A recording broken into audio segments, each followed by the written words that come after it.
Akash for a minute to talk about Patheer. They're trying to address this issue of cognitive load from a completely different perspective.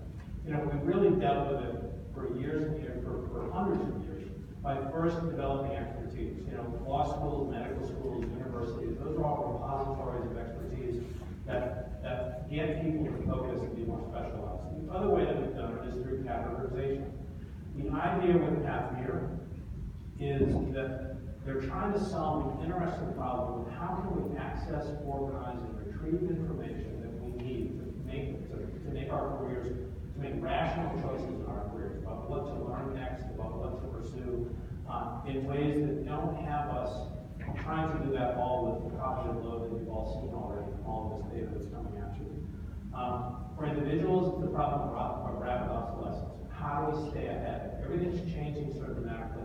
I'm as concerned about keeping my job as I am about furthering my career. So how do we make that work? For organizations, it's about the difference between having an extraordinary workforce that delivers considerable competitive advantage before they goes out of business. In 1920, the average age of an S&P 500 company was about 67 years. Today, it's 15 years. According to Boston University, by 2025, the average age of an S&P 500 company will be about 10 years. And then 40% of the Fortune 500 as they exist today won't even be here. Those are the kinds of challenges, this information overload, and I think that we can learn from millennials that the way they process things really is a symptom, not a characteristic of them. And to the extent that we can make that better, we can be more competitive. So I want to introduce Akash Sundaria.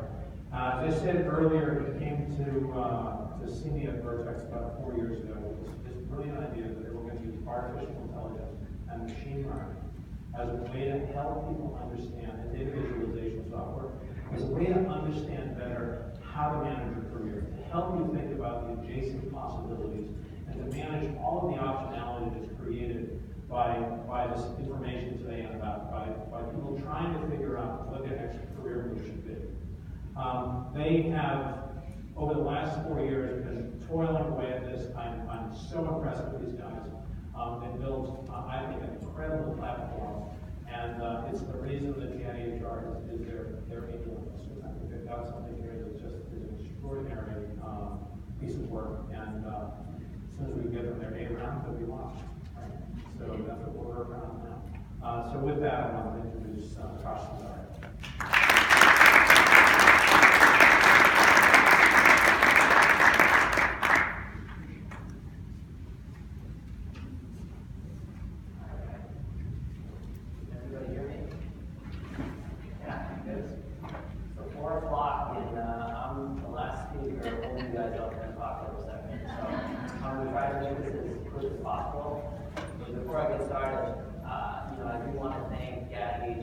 Especially Tom Connolly. Our story is pretty phenomenal. For Tom, kind of showing me the ropes. We wouldn't be where we're at today. And I'm really excited to share a little bit more. Tom, you stole some of my statistics. So if you do hear some repeat themes, just keep that in mind. So to get started, I'd like to show this clip to everyone in the room, because this is a clip that is actually on our homepage for our website, and it reflects the theme of our business, which is, what you've been hearing from the other speakers, the high velocity of change in today's marketplace. And what's happening is, this fast-paced environment is not only making it hard for people to continually compete and innovate, but it's also an issue for organizations moving forward. And that's why today we're going to be talking about what the market implications look like for the high velocity in today's world. We're also going to be talking about some of the solutions organizations are providing that aren't meeting the needs of helping employees continually grow and develop within. And then I want to end by talking about some of the really emerging cutting-edge technologies that we're using in terms of artificial intelligence and machine learning to help employees navigate careers internally. So to talk about the market, this is a book actually that was recommended to me by Tom a while back, Exponential Organizations. Phenomenal book that discusses pretty much what's going on right now in terms of the organizational lifespans decreasing dramatically from 67 years 15 years today. And then like Tom said initially, what we're noticing is in the next decade, almost 75% of the organizations on the S&P 500 are going to be obsolete. But I want to take a moment here to think, why is this happening? And the reason is because the workforces today are failing to adapt. New careers and skills are evolving every 2.5 years. And organizations are failing to provide the right tools to continually help people get better and learn new skills. You're starting to see, though, with progressive organizations, industry leaders like AT&T CEO Randall Stevenson focus on challenging employees that they must be learning at least 5 hours a week in order to prevent becoming obsolete down the line. So people are recognizing the issue. The World Economic Forum earlier this year released a statistic that by 2020, 5 million jobs are going to be obsolete because of new technologies that are automating the way we work today. So these are phenomenal statistics for us to consider because the organizations that are failing to adapt are going to continually struggle. The best example that I can give you is Blockbuster with Netflix. I remember Blockbuster. I used to go every Friday night, with the family, rent a couple movies. Blockbuster is a great example of an organization that failed to adapt. When Netflix came to the market with 2 disruptive technologies, Blockbuster stayed stagnant, stuck to their own strategy without adopting. And what happened is by 2010, they actually filed for bankruptcy where Netflix just continued to rise. And so where I want to go with this conversation is, there's a new shift that organizations cannot just simply focus on recruiting as the only way to continually innovate and compete. Because as the skills gap increases, as the talent shortages increase, it's going to be harder to find the right talent, and it's going to cost more as well. What organizations need to start thinking about is how do we build new skills from the talent that we have today? And how do we show them how to build careers? I want to transition into what I've identified as is actually really a personal story as we started Patheer. Some of the solutions that organizations are providing today are not meeting the needs of helping people build careers. It's actually not a story just of myself, but also 2 of my other founders. I had an issue around mobility. I wanted to understand where to move my organization. Another founder of mine, Dennis, wanted to understand the right skills he needed to pursue some of his aspirations. And then my third founder, he just wanted to be more engaged and understand how to network and meet people with similar careers and skill interests. The fact is all of us struggle, and our organizations fail to provide the right solutions, and it ended up making us leave. So to go into talent mobility, I work for a multinational consulting organization, Cognizant Technology Solutions, been consulting 3 to 5 years in life sciences specifically, learned a lot of new skills and trades. But when it came time to understanding what other opportunities become unlocked, I was faced with challenges. I spoke to my manager, that was kind of a stone wall. I went to some solutions that were provided internally. Pretty much led me to decide, okay, there's no path or no career opportunity for me to continue to get better. And so what did I do? I left. And my second co-founder, Dennis, he's actually a really interesting use case. Comes from a finance and accounting background. And in his organization, he wanted to pursue more of a technical track. And the organization failed to understand that. They looked at his profile and said, hey, you're a finance and accounting guy, and what the heck are you trying to do in IT? And the second thing, when he wanted to learn what those right skills were, they didn't have the tools in place for him to identify that. So what happened? Again, he left the organization as well. And then our CTO, Matthew Harris, today, he's a really great use case because I've never found a tech guy that's really social. And it's phenomenal. He was a rock star programmer, and all he wanted, he was great at his job. He nailed everything that he needed to do. He wanted to be more engaged. He wanted to meet people with similar careers and interests in his organization. He didn't want to be behind that computer to sit back and program all day long. And there weren't any incentives or programs to bring that together. And that lack of engagement also led him to leave. So not to belabor the point, But myself, Dennis, and Matthew, the one thing that we did definitely have in common is we left. And what's interesting, before we started Patheer, is that consistently for the last 7 to 8 years, 86% of the people that are leaving companies are leaving because they don't know how to grow their careers. They don't know how to advance. And when we dug deeper, I asked them, well, what were the solutions that you guys were providing when you were facing these challenges? And oftentimes, what we're faced with is something like this, a career portal. It's clunky and it's outdated. And when I go there to think about how I can grow my career, the only little thing that I have access to is something there on the top right, bottom right hand corner that says job openings. If I want to go to an internal job, or I go to LinkedIn, Indeed, I go to a lot of places. I'm not looking to just apply to a job. I'm looking to see what the opportunity is, what the skills for that opportunity lie. So again, a career portal doesn't do justice to help someone build a career from within. We're providing usually competency models. My manager told me really well, we built this amazing competency framework in our consulting organization. Here are some of the attributes you can consider. The problem with competency models in today's, again, when we go back to the theme, fast-paced environment, is the minute these competency models are published, they become outdated. So they don't give a clear picture to individuals on what they need to do to enter some of the goals that they may be passionate about. And the organizations are already investing an arm and a leg to get them published. And then we've heard this repetitively in multiple speakers today, is the job descriptions, right? The shelf life of job description, I think Alice mentioned, the minute the ink's written, it's outdated. So this doesn't help someone grow their careers as well. And then content, another big piece. Content has exploded in the last decade. Content really isn't the problem. Navigation is the problem.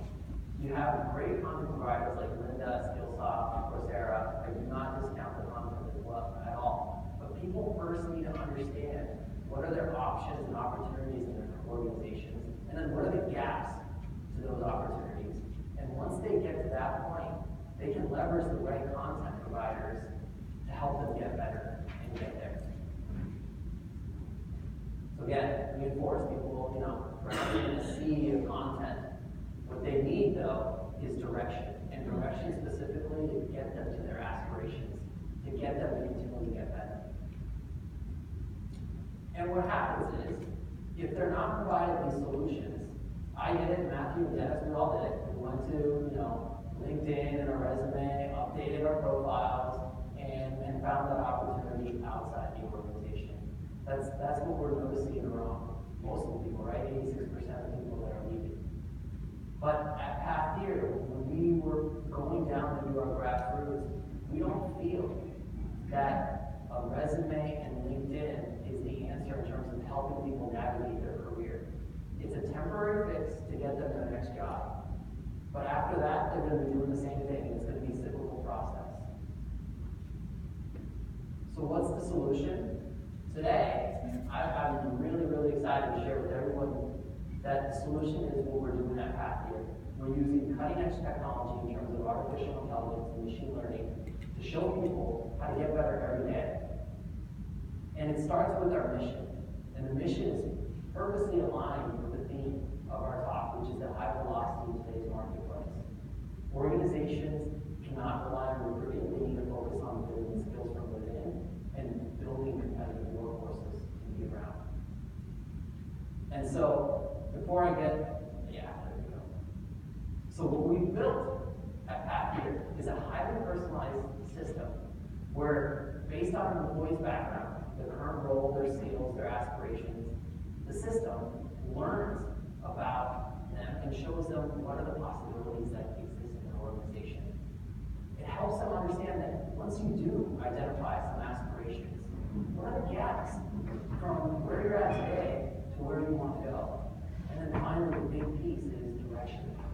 It'll show them, okay, from where you're at today, what are the things that you need to constantly be learning, constantly be up to date in order to one day pursue those aspirations. We're using machine learning. The best way I can describe machine learning to everybody here is Netflix. Based on the movies that you're browsing, let's say you're watching a lot of comedy movies, it's going to recommend you similar comedy movies, right? Or Amazon.com, based on items that you're purchasing, they're going to recommend complementary products that you should consider purchasing. So how do we apply machine learning to Patheer?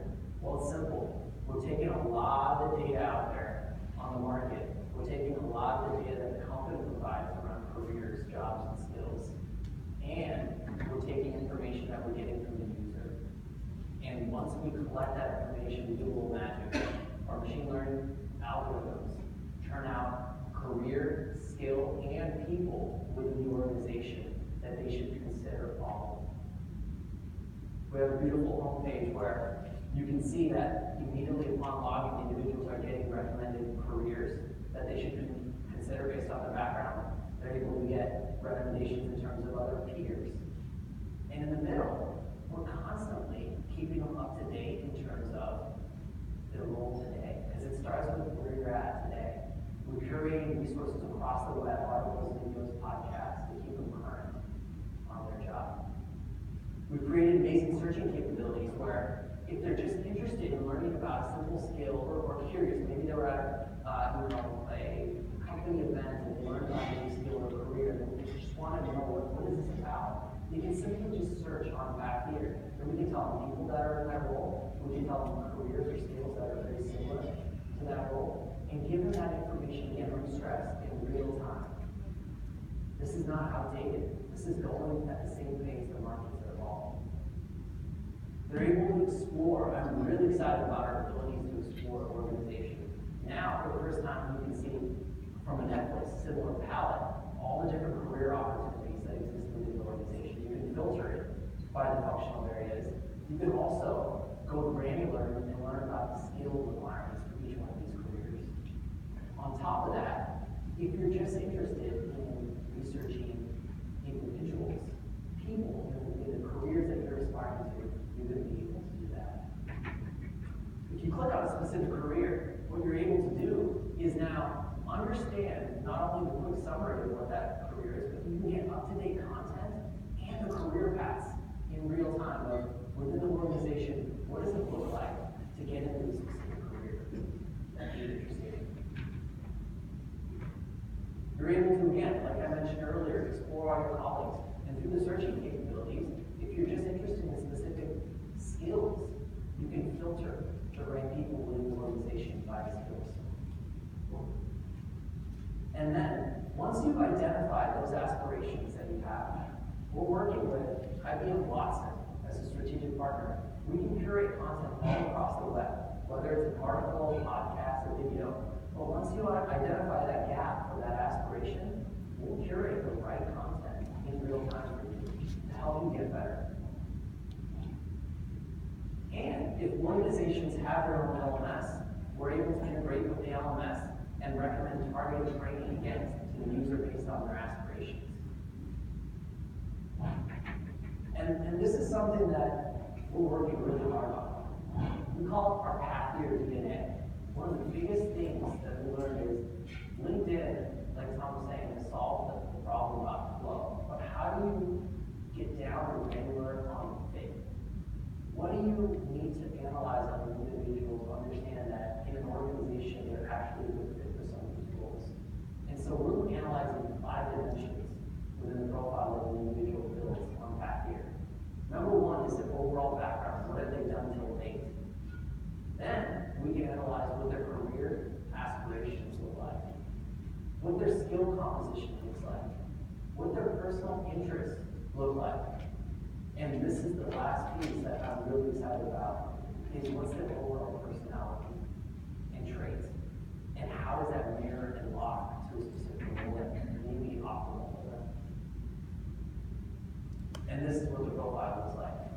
So you can see for Matthew here, he's following a position called database administrator. What we're able to tell him is, hey Matthew, are you getting better in this position? You say this is an aspiration, you follow this position.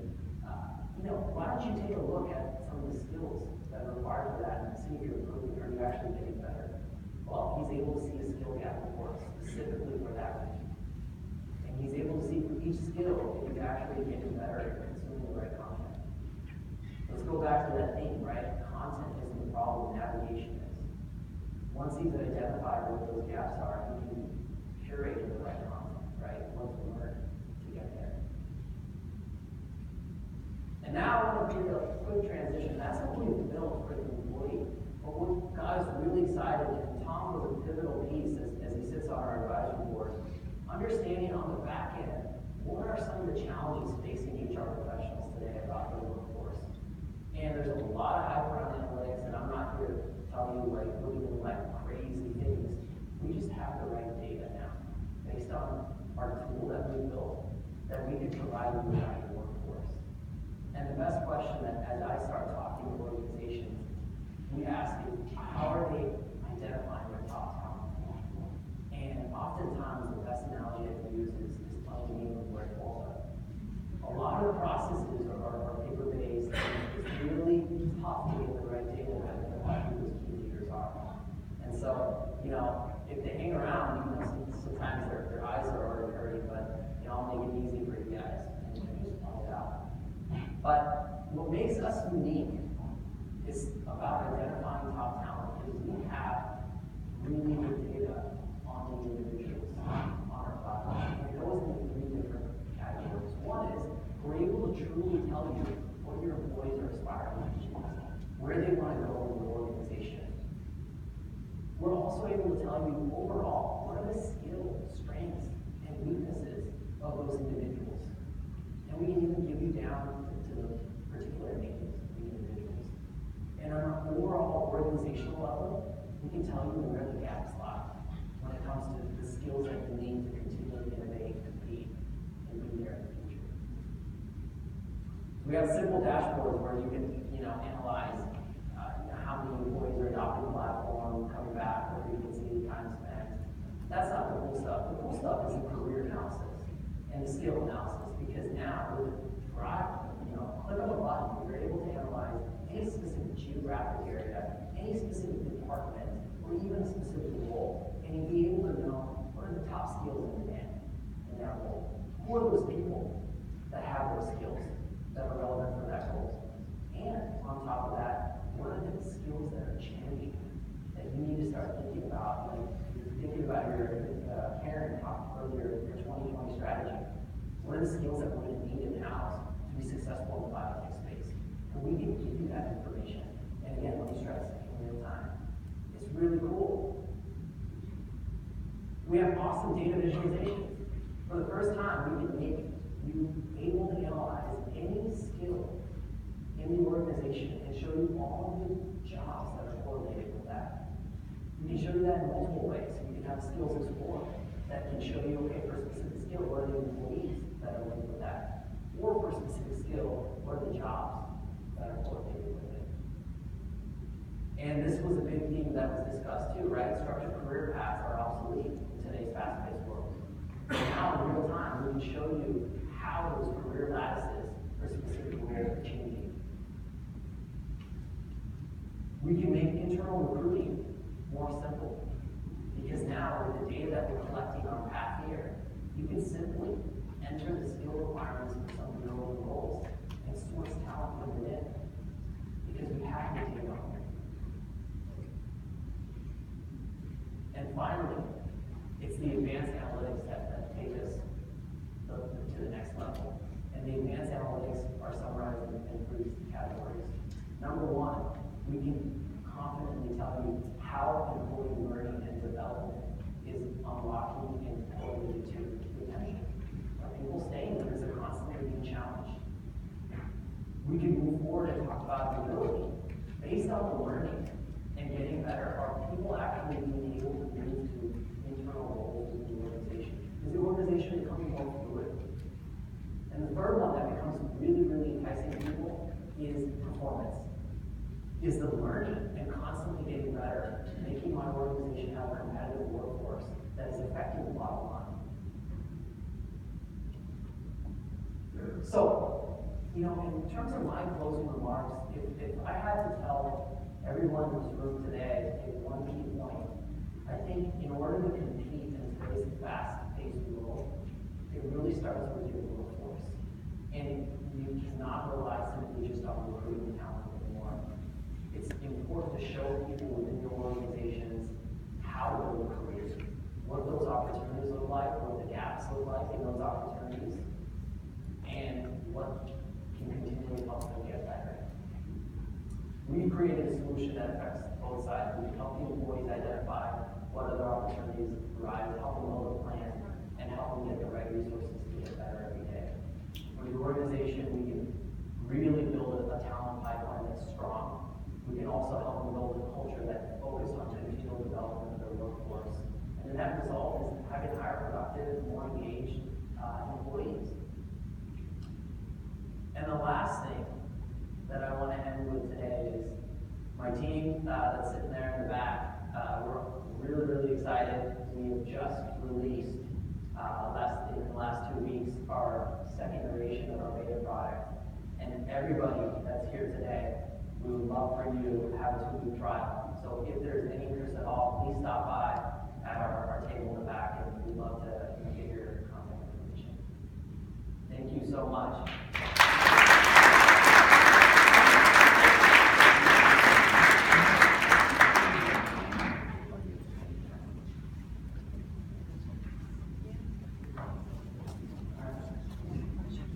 So on the last 2 presentations of the day, questions, comments?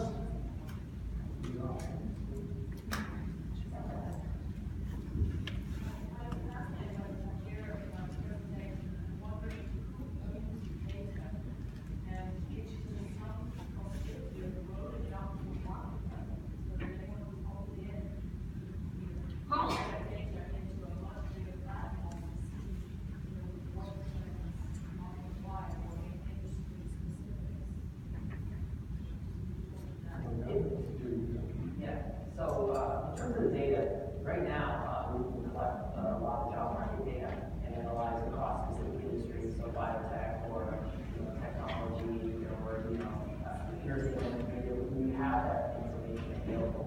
Now what happens is if we work with a specific organization, if they want to make it specific to their specific organization, like let's say an HR company or an IT company, we can leverage their data and show them what the career paths in the marketplace look like.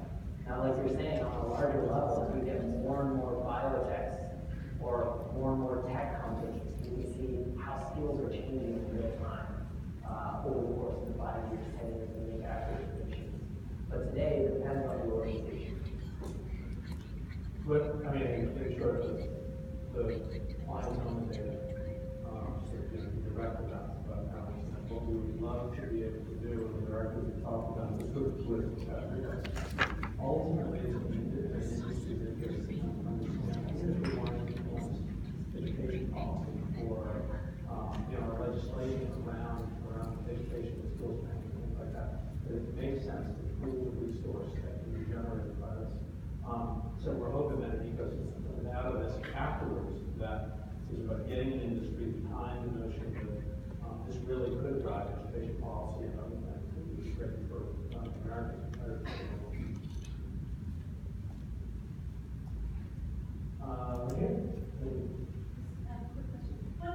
What is the alternative for written job descriptions?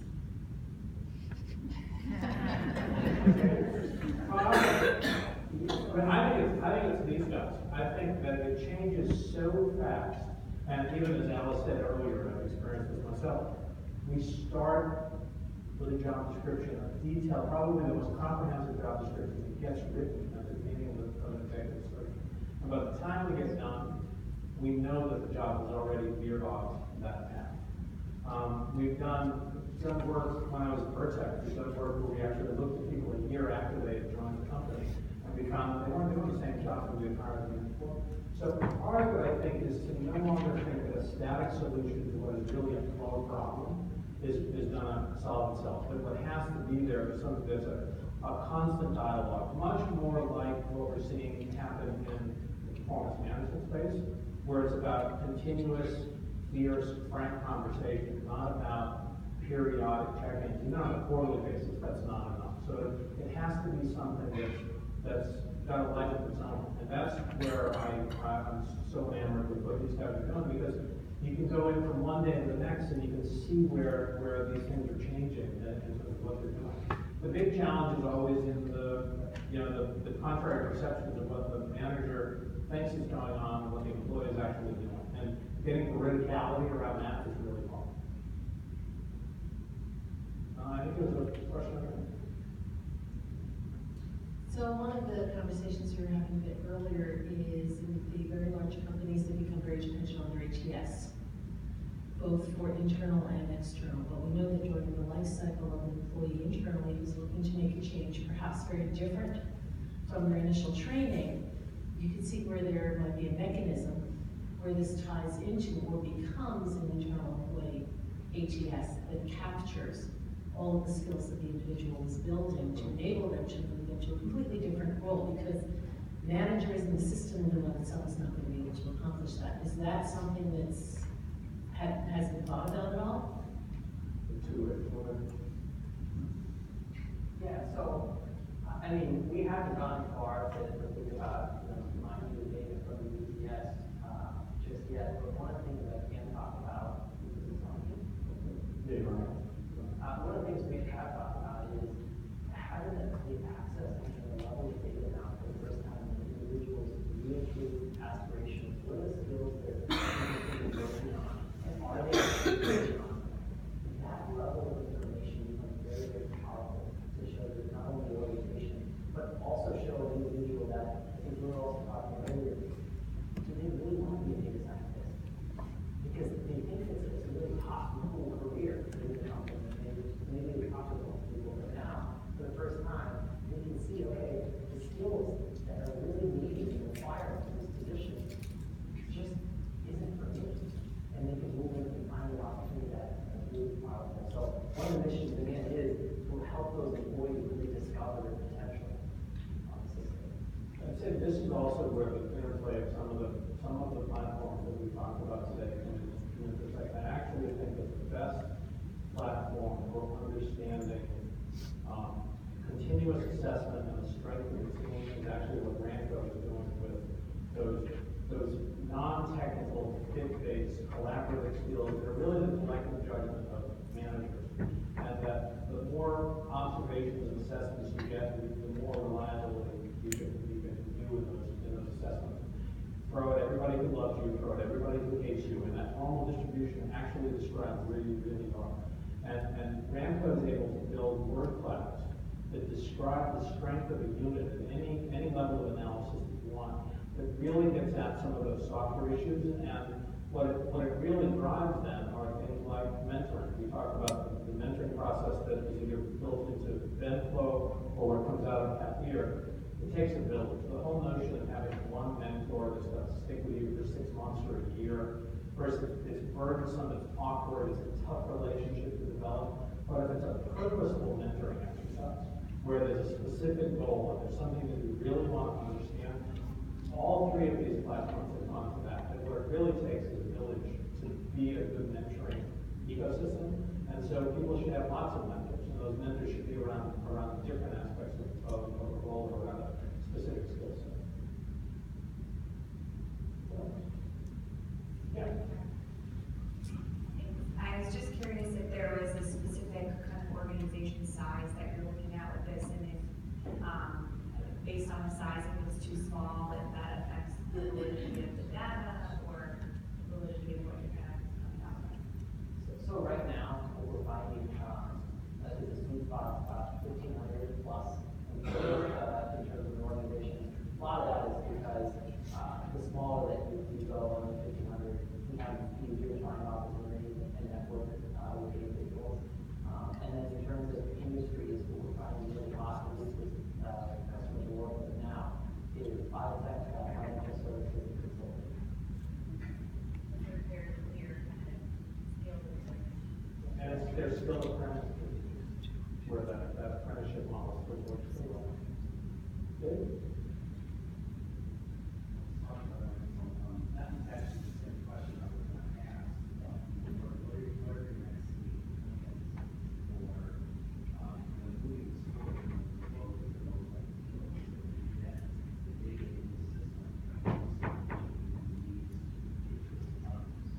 I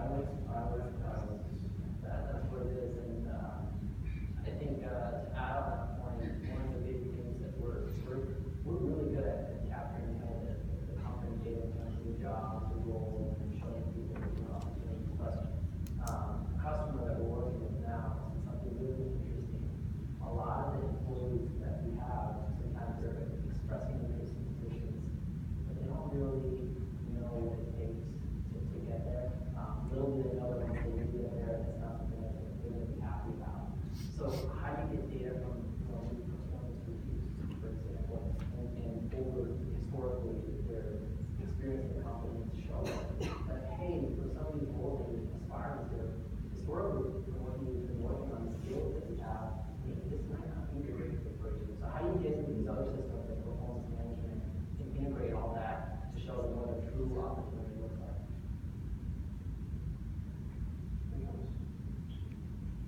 All right. Oh, Oh, sorry. Hi, it's great to hear what you've developed, and I'm a career executive coach, and I completely agree with you. There's no shortage of information out there. It's how do you navigate it? So, terrific. My question is about the piece of your product that shows skill gaps. Yeah. How does that information get populated? Is it self-reported by the individual, or are there some objective measures to determine that? That's a wonderful question. So there's a couple ways that we can do it.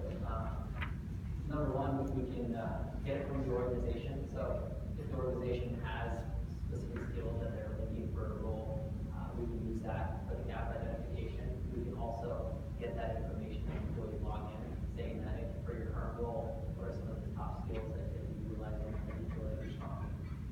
And then there's the market data, right? So within, biotech, or within, technology, what are the top training skills for some of these roles that are critical to be successful? We can take all that data and then put it in our solution. Any other questions? Please go ahead. All right, with that then, I thank you all for being here.